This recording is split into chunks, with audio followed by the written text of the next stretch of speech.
আসসালামু আলাইকুম ওয়া রাহমাতুল্লাহি ওয়া বারাকাতুহু। ওয়ালাইকুম আসসালাম ওয়া রাহমাতুল্লাহি ওয়া বারাকাতুহু। তোমরা কোন মাদ্রাসায় পড়ো?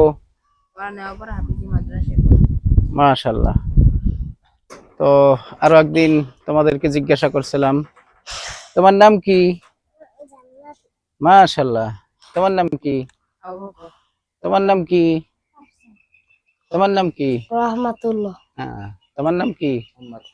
হ্যাঁ, এই যে ওটা ঠিক আছে। ও বলছে কি মোহাম্মদ তানবীর, নামের আগে মোহাম্মদ বলতে হবে।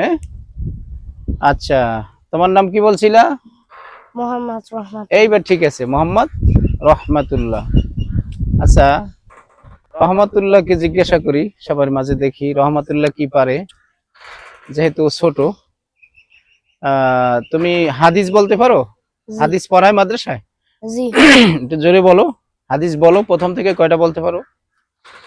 1 নাম্বার হাদিস শরীফ, আখলিস দীনাকা ইয়াকফিকাল আমালুল কলিল, তোমার ঈমানকে খাঁটি করো, অল্প আমলই নাজাতের জন্য যথেষ্ট হইবে। 2 নাম্বার হাদিস শরীফ, খায়রুকুম মান তাআল্লামাল কুরআনা ওয়া আল্লামা, তোমাদের মধ্যে সর্বোত্তম ওই ব্যক্তি যে কোরআন মাজিদ শিক্ষা করে এবং অপরকে শিক্ষা দেয়। 3 নাম্বার হাদিস শরীফ, তলাবুল ইলমি ফারিদাতুন আলা কুল্লি মুসলিম, দ্বীনি ইলম তলব করা প্রত্যেক মুসলমানের উপর ফরজ। 4 নাম্বার হাদিস শরীফ, আত-তুহুরু শাতরুল ঈমান, পবিত্রতা ঈমানের অঙ্গ। 5 নাম্বার হাদিস শরীফ, মিফতাহুল জান্নাতিস সালাহ, নামাজ বেহেশতের চাবি। মাশাআল্লাহ।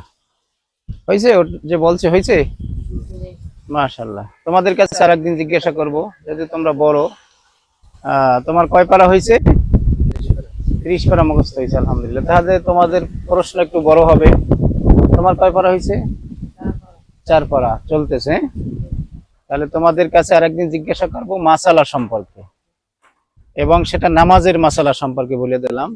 সেটা একদিন জিজ্ঞাসা করব, তোমরা এই বিষয়ে প্রস্তুতি নেবে নাকি? আচ্ছা, ঠিক আছে, ভালো থাকবে। হ্যাঁ, আসসালামু আলাইকুম।